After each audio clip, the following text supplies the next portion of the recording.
This is a work of fiction set during 1982 to 1997.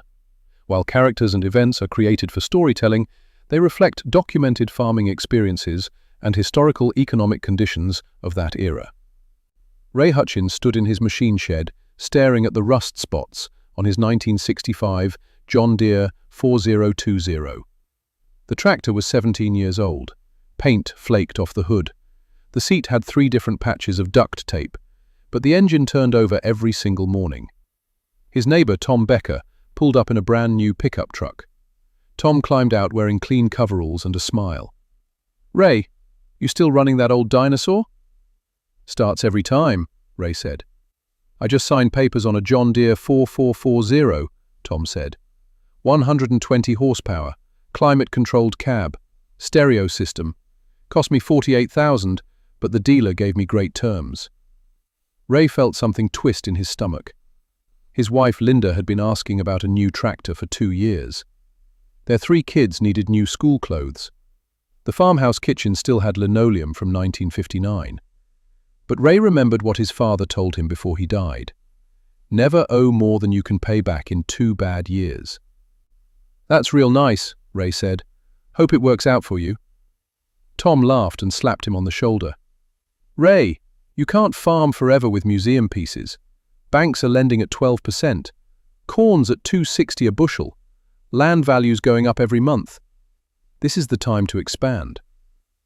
After Tom left, Ray walked around his 4020. He'd bought it used in 1974 for $8,000. He'd rebuilt the transmission himself 2 years ago, replaced the clutch last spring. The hydraulics leaked a little, but still lifted his 6-bottom plow without trouble. The injector pump needed adjustment, but he could do that with basic tools. That evening at dinner, Linda set down a casserole and looked at him. "Tom's wife says they ordered a 4-wheel drive tractor too. Says they're going to farm another quarter section." Their oldest son, Danny, who was 12, spoke up. "Jimmy Becker says their dad's going to have the biggest operation in the county." Ray cut his meatloaf and didn't answer. He owned 400 acres free and clear, rented another 200 from the Morrison estate. His equipment was old, but functional.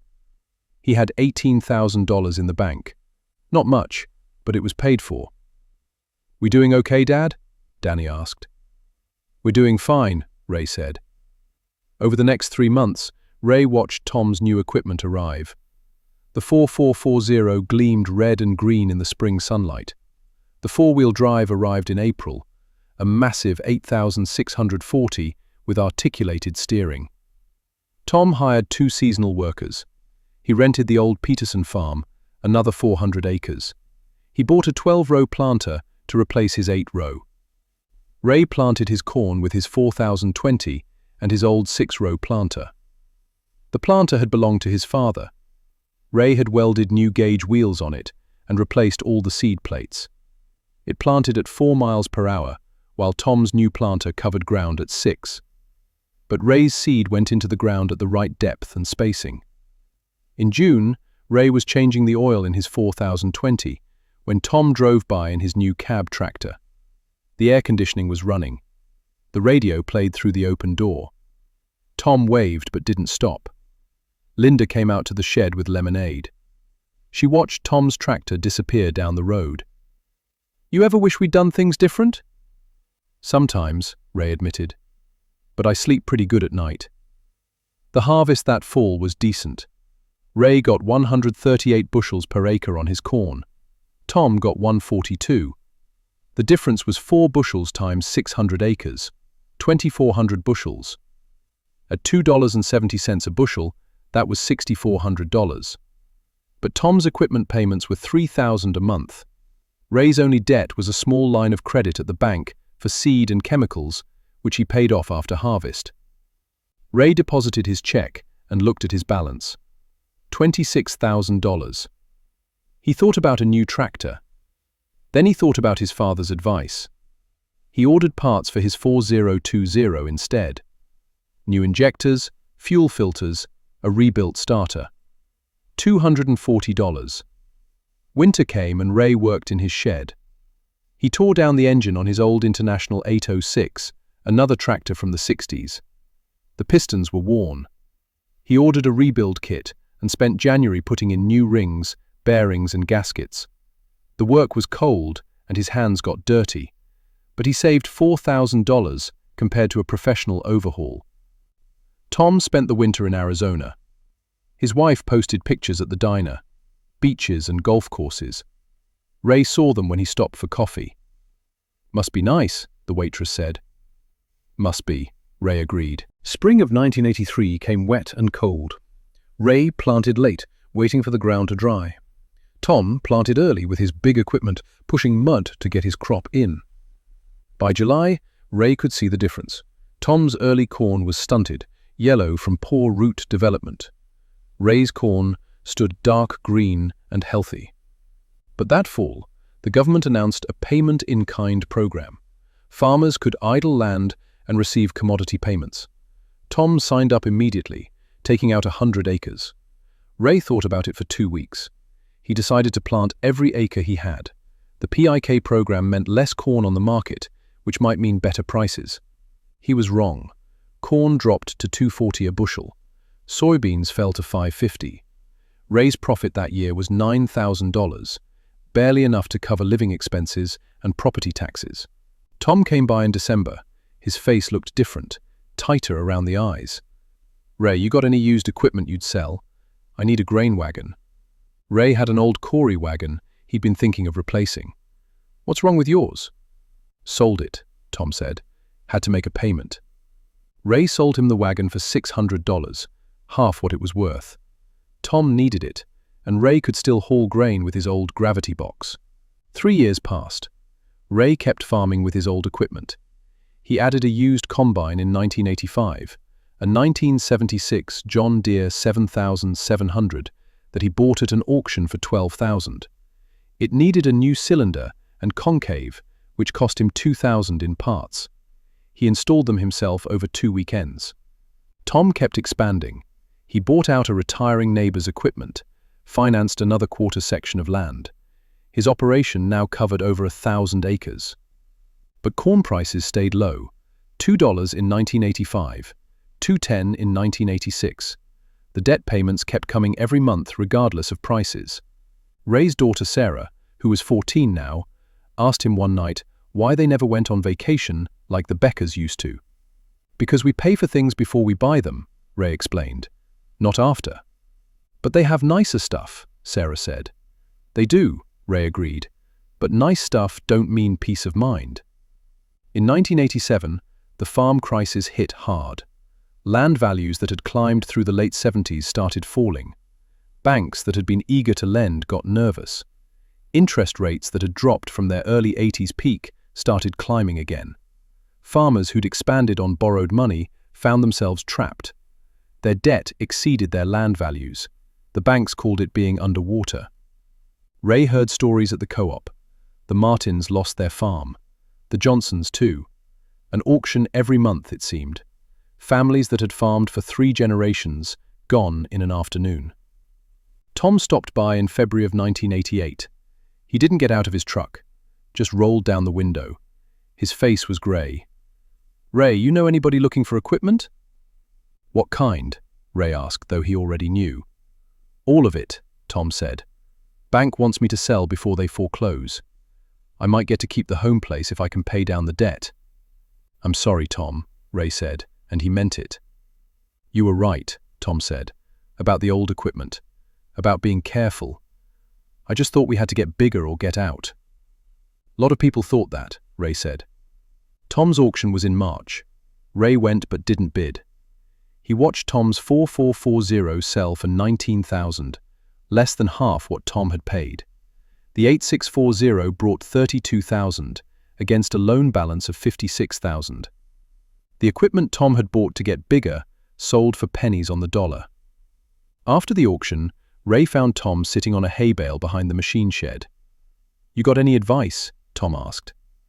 "Find a job in town," Ray said. "Keep the house and 40 acres. Farm it on weekends if you want, but get a steady paycheck." "I never wanted to work in town," Tom said. "I know," Ray said, "but sometimes we don't get what we want." Ray drove home thinking about luck and timing and choices. He wasn't smarter than Tom. He'd just been more scared of debt. His father's caution had seemed old-fashioned in 1982, when everyone was expanding. Now it seemed like wisdom. That spring, Ray planted his 400 acres and the 200 he rented. He used his 1965 John Deere 4020, which now had over 12,000 hours. He used his father's planter. He used his used combine. Everything was old and simple and paid for. The summer brought good weather. The corn grew tall and dark green. Ray walked his fields in July and felt something he hadn't felt in years. Not quite happiness, but close. Relief, maybe. Gratitude. At harvest, his corn yielded 146 bushels per acre. Soybeans did 38. Prices were still low but creeping up. Corn at $2.30, beans at $6. He cleared $22,000 after expenses. In 1989, Ray bought another used tractor at an auction, a 1972 John Deere 4230 with 8,000 hours. He paid $8,000 for it, brought it home and went through it. New filters, fluids, injectors, adjusted the valves, replaced a leaky hydraulic hose. The tractor would run another 10 years easy. His son Danny graduated high school that spring. He'd been accepted to the university to study agriculture. Ray had saved enough to pay for 2 years.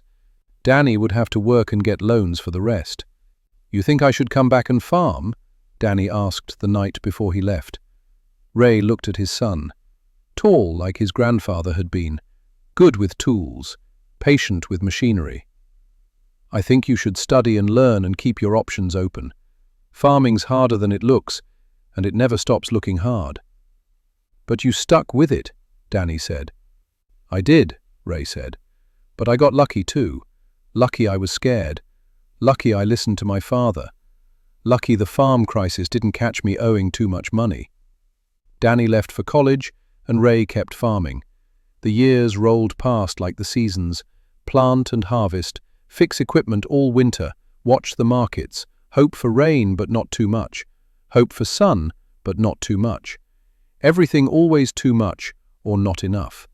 Tom got a job at the implement dealership in town, sold parts and did some mechanic work. He kept his house and 40 acres, planted a big garden. Ray saw him sometimes at the co-op. They'd nod but didn't talk much. What was there to say? In 1992, corn prices finally moved, $2.60, $2.80. In 1993, they hit $3 for the first time in years. Ray paid off his line of credit early, put $30,000 in the bank, bought a newer used pickup truck, a 1986 Ford with only 60,000 miles. Linda cried when he brought it home. "I didn't think you were ever going to replace that old Chevy." "Seemed like time," Ray said. That fall, Danny came home for harvest. He was engaged to a girl from Des Moines. She came with him, a pretty redhead named Beth, who'd grown up in the suburbs and had never seen a combine before. "It's so big," she said when Ray climbed into the 7700. "That's a small one," Danny told her. "Dad's running equipment from when Jimmy Carter was president." But the combine cut corn just fine. Danny ran the grain cart with the 4230. Beth rode along and asked 1,000 questions. "What's that do? Why's it doing that? How much is that corn worth?" Danny answered patiently, like his father had taught him. At dinner that night, Beth looked around the kitchen. Linda had finally replaced the old linoleum 2 years ago. New curtains, fresh paint, small improvements over time. "This is nice," Beth said. "Peaceful." "It is now," Ray said. "Wasn't always." "Danny told me about your neighbor," Beth said. "The one who lost his farm." "Tom's doing okay," Ray said. "He's still in his house, got a steady job. Sometimes that's better than farming." "But you never thought about quitting?" Beth asked. Ray considered the question. "I thought about it every spring, every time something broke, every time the prices dropped. But I had this old equipment that still worked, and I didn't owe money, so I kept going." In 1995, Ray bought his first new piece of equipment. Not a tractor, a grain bin. 5,000 bushels capacity. Cost him $14,000 installed. But it meant he could store corn and sell when prices were high instead of hauling everything at harvest. The bin would pay for itself in 2 years, maybe 3. Danny graduated college that year. Got a job with the extension service. Married Beth. They rented a house in town. Danny helped Ray on weekends and holidays. He didn't talk about coming back to farm full-time, and Ray didn't push. "The farm's here if you want it," Ray told him once. "But it's okay if you don't. You got to make your own choices." "I know, Dad," Danny said. "I appreciate that." In 1996, corn prices jumped to $4 a bushel, the best prices Ray had seen in 15 years. He sold corn from his new bin in January when prices peaked at $4.20. He sold beans for $8. That year he cleared $60,000 after all expenses. Ray was 54 years old. He'd been farming for 30 years. He looked at his bank balance and did some math. $208,000 in savings. The farm paid for. Equipment old but functional. Social Security would start in 11 years if he made it that long. He bought a new tractor. Not brand new, but newer. A 1988 John Deere 4450 with only 4,000 hours. Paid $26,000 cash. Drove it home and parked it next to the 4020. The old tractor looked tiny next to the newer one. But Ray kept it. Changed the fluids. Put it in the shed. Someday Danny might want it, or maybe a grandson if he was lucky enough to have one. Spring of 1997 came warm and dry, perfect planting weather. Ray used his newer tractor to pull the planter. The work went faster than it had with the 4020. The cab had air conditioning that actually worked, a radio with decent speakers. Ray planted his 600 acres in 5 days instead of 8. Tom stopped by in June. He drove an older Ford Ranger now, still worked at the dealership. His hair had gone grey early. "New tractor," Tom said, looking at the 4450. "New to me," Ray said. 12 years old but low hours. "I saw my old 4440 at an auction last month," Tom said. "Rusted out, engine shot. Guy bought it for parts." "That's too bad," Ray said. Tom walked over to the 4020 sitting in the shed. "You still got this old thing?" "Still runs," Ray said. "Figured I'd keep it around." Tom reached out and touched the faded paint on the hood. "I used to think you were crazy. Running old equipment, not expanding, staying small." "I didn't stay small by choice," Ray said. "I stayed small because I was scared to go bigger." "Maybe scared ain't always bad," Tom said. "Maybe not," Ray agreed. They stood there in the shed for a minute, 2 men in their 50s who'd made different choices. Tom's choice had cost him his farm. Ray's choice had kept him farming. Neither choice had been easy. Both had consequences. "I don't regret everything," Tom said finally. "We had some good years. Took that trip to Arizona. Had nice equipment. For a while there, I felt like I was really making something happen." "You were," Ray said. "Just ran into bad timing."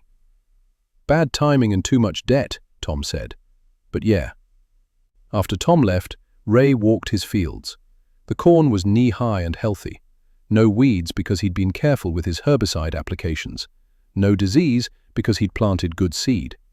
Nothing fancy, nothing revolutionary. Just steady work with tools he understood and could fix himself.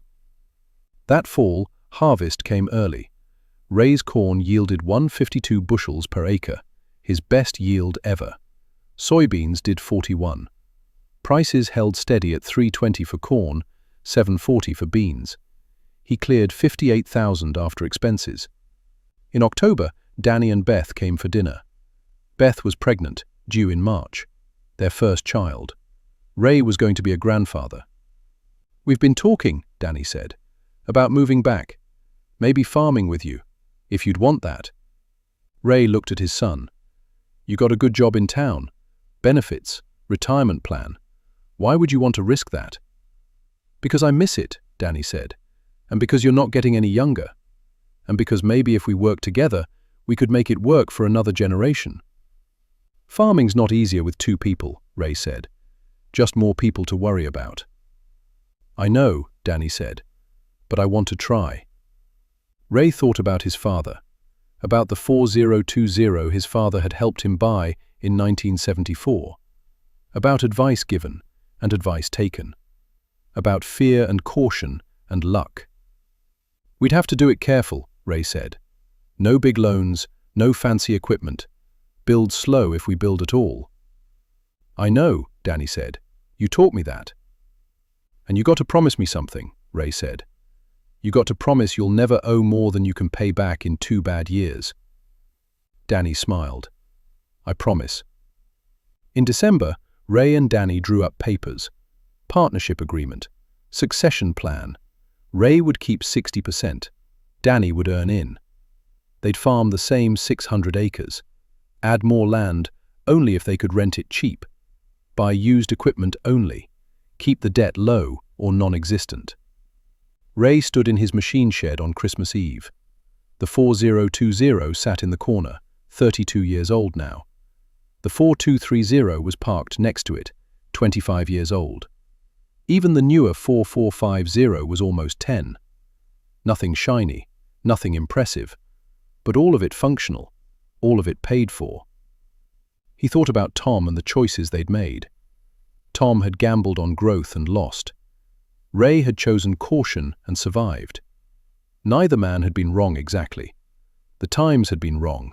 The economics had been wrong. The timing had been wrong. But Ray was still farming. His son was coming back. His grandchild would grow up knowing tractors and dirt and the smell of fresh-cut hay. That was something. Maybe not everything he'd hoped for when he started, but enough. Linda found him in the shed. You okay? Yeah, Ray said. Just thinking. About what? About that old tractor, Ray said. About keeping it when everyone said I should upgrade. About how being scared and being smart sometimes look the same. Linda slipped her arm through his. You did good, Ray. You kept us fed, kept the farm. That's more than a lot of people can say. I know, Ray said, but it could have gone different. If prices had been better in the 80s, if Tom had been luckier, if I'd been braver or dumber or both. But it didn't go different, Linda said. It went the way it went, and we're still here. They walked back to the house together. Through the kitchen window, Ray could see Danny and Beth laughing about something. The Christmas tree lights blinked on and off. Snow was starting to fall, small, dry flakes that would accumulate overnight. Ray thought about spring planting, about teaching Danny the details he'd learned over 30 years, about the maintenance schedule for 3 old tractors, about the gamble every farmer takes each spring, putting seed in the ground and hoping for rain and sun and decent prices and enough luck to make it work. He'd kept his old equipment, he'd avoided debt, he'd survived when others hadn't, not through brilliance but through caution, not through boldness but through fear. His neighbor had financed new equipment and lost everything. Ray had kept the old and kept farming. The results weren't spectacular. No magazine articles, no empire built, just a small family farm, still operating in 1997 when half the farms in the county had disappeared. Just a father and son who'd get to work together for whatever years remained. Just an old John Deere 4020 sitting in a shed, still capable of turning over on cold mornings, still ready to work. Sometimes that was enough.